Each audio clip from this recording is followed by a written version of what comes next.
స్వాగతం. ఈరోజు మనం బౌద్ధ గ్రంథాల్లో ఒక ముఖ్యమైన సూత్రం గురించి మాట్లాడుకుందాం. మధ్యమ నికాయంలోని సత్పురుష సూత్త, అంటే 113వ సూత్త అన్నమాట. దీనిపై ఇచ్చిన ఒక ప్రసంగంలోని కొన్ని కీలక అంశాలను కొంచెం లోతుగా చూద్దాం. నమస్కారం. అవును, చాలా ఆసక్తికరమైన సుత్తా ఇది. అసలు నిజమైన వ్యక్తి అంటే సత్పురుషుడు ఎవరు, అలాగే అసత్పురుషుడు ఎవరు, ఈ తేడాలు. అవును, ఆ తేడాలు ఇంకా వాటికి సంబంధించిన ధ్యాన పద్ధతులు, ముఖ్యంగా మనసులో ఒక రకమైన సూక్ష్మమైన ఒత్తిడి ఉంటుంది కదా. ఒత్తిడి. అవును, దాన్ని గమనించడం ఎలాగో కూడా తెలుసుకుందాం. ఈ పరిశీలన ఉద్దేశ్యం అదే. సత్పురుషుడి లక్షణాలేంటి, అసత్పురుషుడు ఎలా ఉంటాడు. సరే. వీటికి మనస్సును సమనిలలో ఉంచుకోవడానికి, అంటే కోరికలు, తృష్ణ అంటాం కదా. అవును, తృష్ణ. తృష్ణను గుర్తించి దాని పట్టునుండి బయటపడటానికి ఈ ధ్యాన సాధన ఎలా ఉపయోగపడుతుంది, ఆ సంబంధాన్ని అర్థం చేసుకోవడమే ముఖ్యం. చాలా బావుంది. సరే, అయితే మొదట అసత్పురుషుడితో మొదలు పెడదామా? ఈ సుత్త ప్రకారం ఎవరు అసత్పురుషుడు? అసత్పురుషుడు అంటే ప్రాథమికంగా తన బయటి గుర్తింపుతో ఉంటాడనమాట.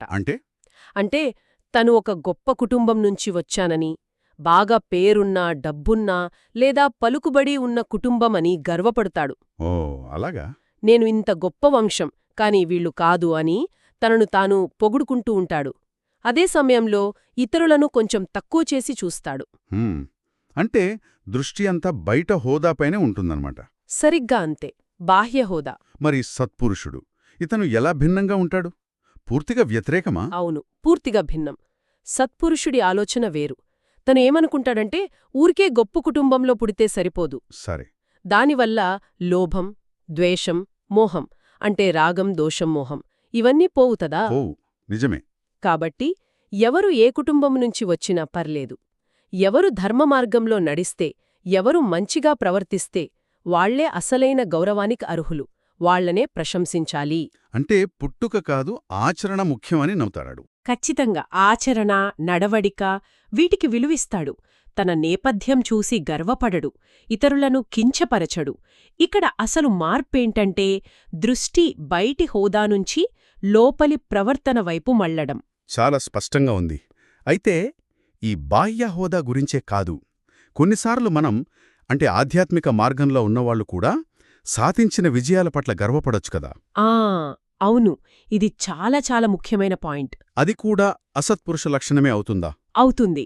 అసత్పురుషుడు బయటి హోదా గురించి గర్విస్తాడు కదా, అలాగే ఈ ఆధ్యాత్మిక మార్గంలో ఉన్నవాళ్లు కూడా తమ ధ్యాన అనుభవాలు లేదా తాము సాధించిన పురోగతి వీటి గురించి గర్వపడే ప్రమాదముంది. ఉదాహరణకి ఒక్కసారి ధ్యానం నేర్పిస్తున్నప్పుడు గమనించిందేంటంటే, కొంతమంది ఉంటారు, వాళ్లు ముందు క్యాంప్లో ఏదో కొంచెం అనుభవం కలిగితే నాకు ఈ ధ్యానం బాగా వచ్చేసింది, నేను ఫలానా స్థితిని చూశాను అని గొప్పగా చెప్పుకోవడం మొదలుపెడతారు. ఇది వినేవాళ్లలో కొన్నిసార్లు తప్పుగా అర్థం చేసుకోవచ్చు లేదా అసూయ కూడా కలగవచ్చు. అందుకే సాధారణంగా అనుభోజ్ఞులైన సాధకులు తమ పర్సనల్ ఎక్స్పీరియన్సులను, ముఖ్యంగా హయ్యర్ స్టేట్స్ గురించి బయటికి అంతగా చెప్పరు. అంటే అస్సలు పంచుకోకూడదా? నమ్మకమైన వాళ్లతో కూడానా? అలా అని కాదు. నమ్మకం ఉండి ఒకే దారిలో వెళ్తున్న చిన్న గ్రూప్లో ఒకరికొకరు హెల్ప్ చేసుకోవడానికి పంచుకోవడం వేరు, అది మంచిదే. సరే. కానీ తనను తాను గొప్పగా చూపించుకోవడానికి లేదా ఇతరులని తక్కువ చేయడానికి చెప్తే అది అసత్పురుష లక్షణం కిందికే వస్తుంది. ఇండోనేషియాలో ఒక సంఘటన జరిగింది. ఏమిటది? ఒక మహిళ తను అర్హత స్థితికి, అంటే బౌద్ధంలో చాలా ఉన్నతమైన ఆధ్యాత్మిక స్థాయికి వచ్చానని తప్పుగా అనుకుని అందరికీ చెప్పేసింది. అయ్యో! ఇది చూశారా, అహంకారం పెరిగి ఇతరులను చిన్నచూపు చూడ్డానికి ఎలా దారితీస్తుందో చెప్పడానికిదొక ఉదాహరణ. సత్పురుషుడు ఆచరణమీదే దృష్టి పెడతాడు, గొప్పలు చెప్పుకోడు. అర్థమైంది. ఇప్పుడు ఈ అసత్పురుష లక్షణాలకి, అంటే ఈ గర్వం, ఇతరులను తక్కువ చేయడం, హోదా కోసం చూడటం, వీటికి బౌద్ధంలో చెప్పే మూల సమస్య అంటే కోరికలు లేదా తృష్ణ, దీనికేమైనా సంబంధం ఉందా? బలమైన సంబంధముంది, డైరెక్ట్ సంబంధం. అసత్పురుషుడి ప్రవర్తనంతా ఈ కోరికల నుంచే వస్తుంది. తృష్ణ నుంచేనా? అవును. బౌద్ధంలో 3 విషయాలు చెప్తారు కదా. లోభం అంటే ఇది కావాలి, ఇది ఇష్టం అనే ఆకర్షణ. రాగం. రాగం. తర్వాత ద్వేషం, ఇది వద్దు, అయిష్టం అనే వికర్షణ, దోషం. దోషం, ఇంకా మోహం అంటే నేను, నాది అనే భ్రమ, అజ్ఞానం. అవును. ఇవే అన్ని రకాల కోరికలకు, బాధలకు మూలం. అసత్పురుషుడి పూర్తిగా ఈ కోరికల వలలోనే ఉంటాడు, వాటి వల్లనే అలా ప్రవర్తిస్తాడు. మరి ఈ కోరికలు మన లోపల ఎలా కనిపిస్తాయి? అంటే కేవలం మనసులోనేనా, లేక శరీరం మీద కూడా ఏమైనా ప్రభావం చూపుతాయా? హా, ఇక్కడే అసలు విషయముంది. చాలా ప్రాక్టికల్ పాయింట్.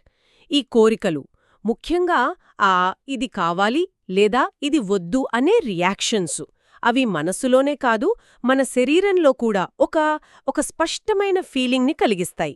నిజంగానా? ఎలా? ముఖ్యంగా తల చుట్టూ లేదా మెదడు దగ్గర ఒక రకమైన ఒత్తిడి, ప్రెషర్లాగా లేదా బిగుతుగా అయినట్టు, టైట్నెస్ లాగా అలా అనిపిస్తుంది. ఇది చాలా సటిల్గా, సూక్ష్మంగా ఉండొచ్చు మొదట్లో, కానీ ప్రాక్టీస్ చేస్తే గమనించొచ్చు. ఇదే ఒక రకంగా కోరిక యొక్క ఫిజికల్ సిగ్నేచర్ అన్నమాట. ఓ, సతీపథాన సుత్తలో కాయానుపస్సన అంటారు కదా, అంటే శరీరం మీద స్పృహతో ఉండటం. మీరు చెప్పే ఈ ఒత్తిడి, బిగుతుదనాన్ని గమనించడం కూడా అందులో భాగమేనా? అవును, అవును, సరిగ్గా పట్టుకున్నారు.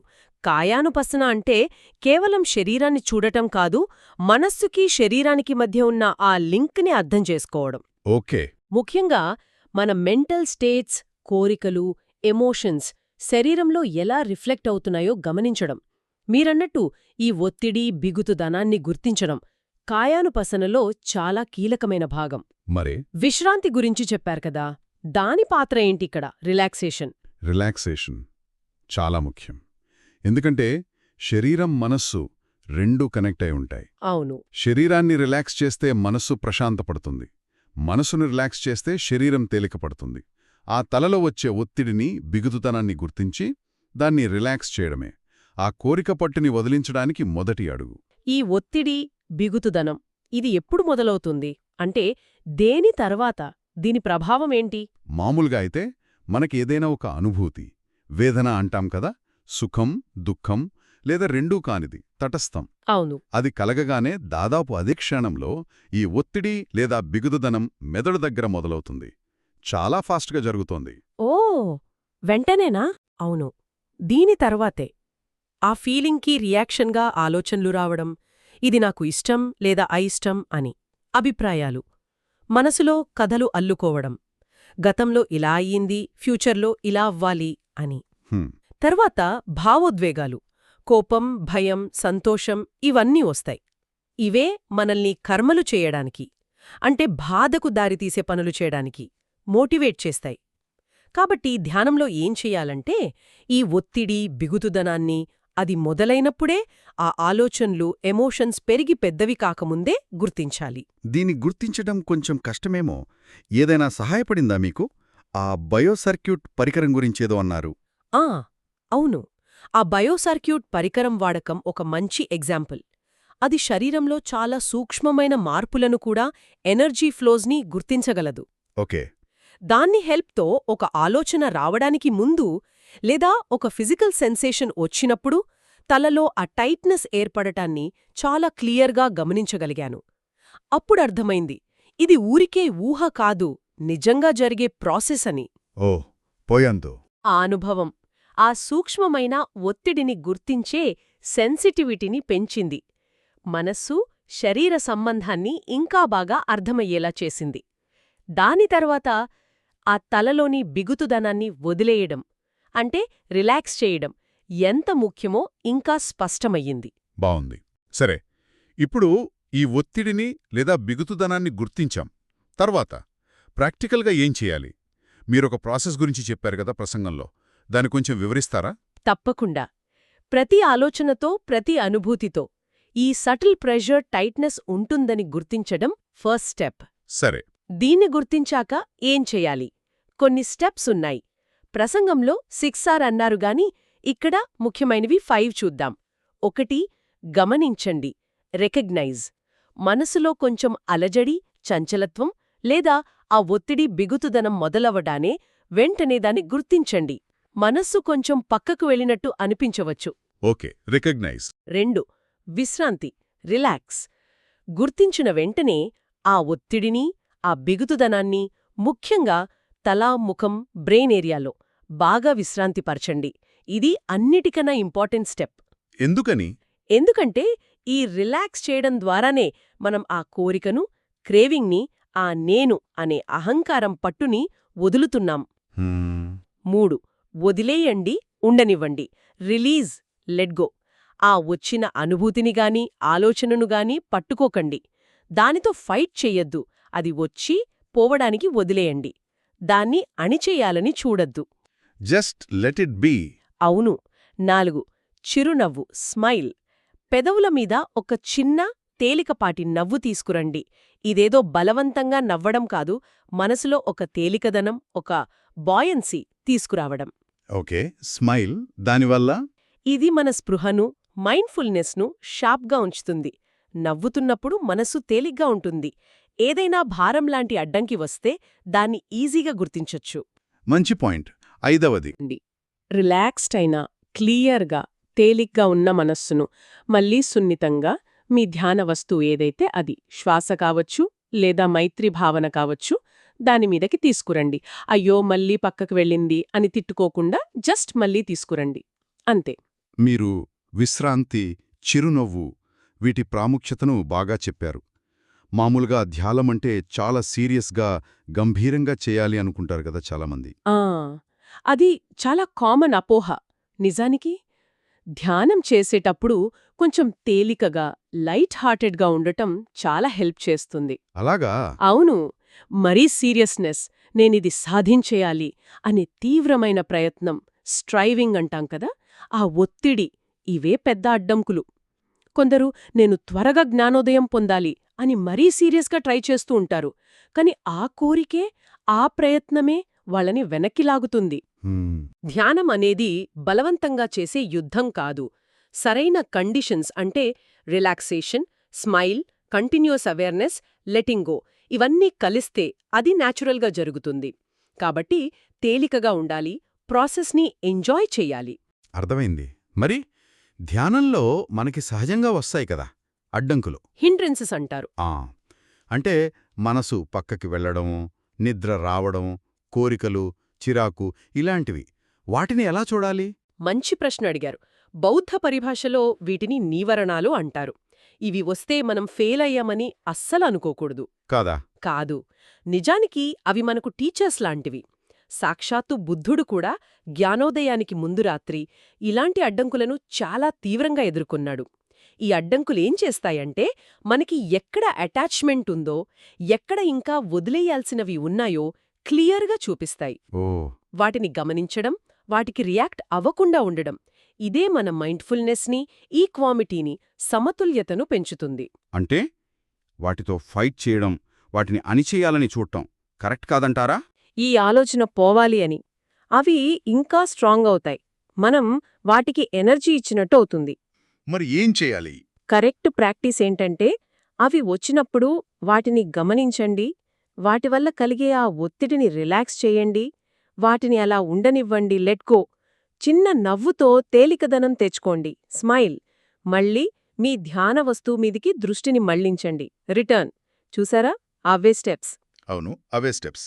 వాటి మీద మన ఇంట్రెస్ట్ తగ్గినప్పుడు, వాటికి మనం బలమివ్వడం మానేసినప్పుడు అవే నెమ్మదిగా వీక్ అయిపోయి మాయమవుతాయి. వాటి పట్ల మన యాటిట్యూడ్లో కూడా మార్పు రావాలంటారా? అవును, అది చాలా ఇంపార్టెంట్. మొదట్లో ఇది నా కోపం, నాకు ఈ ఆలోచన వచ్చింది అని వాటిని మనవిగా ఫీలవుతాం. నిజమే. కాని ప్రాక్టీస్ చేస్తూ ఉంటే ఇది కేవలం కోపం అనే ఒక మానసిక స్థితి, ఇది కేవలం ఒక ఆలోచన అని వాటిని నిష్పాక్షికంగా, ఇంపర్సనల్గా చూడటం నేర్చుకుంటాం. ఈ అడ్డంకులు మన ధ్యానాన్ని పాగుచేయడానికి రాలేదు, మనల్ని ఇంకా అవేర్గా చేయడానికి, మన అటాచ్మెంట్స్ని మనకు చూపించడానికి వచ్చాయని అర్థం చేసుకుంటే వాటిని డీల్ చేయటం తేలికవుతుంది. దీన్ని బట్టి చూస్తే ధ్యానమంటే కేవలం రోజులో కాసేపు కూర్చోవడం మాత్రమే కాదు, ఇదొక లైఫ్ స్టైల్ లాగా అనిపిస్తోంది. ఇది మన పర్సనాలిటీ డెవలప్మెంట్కి ఎలా హెల్ప్ చేస్తుంది? ఖచ్చితంగా.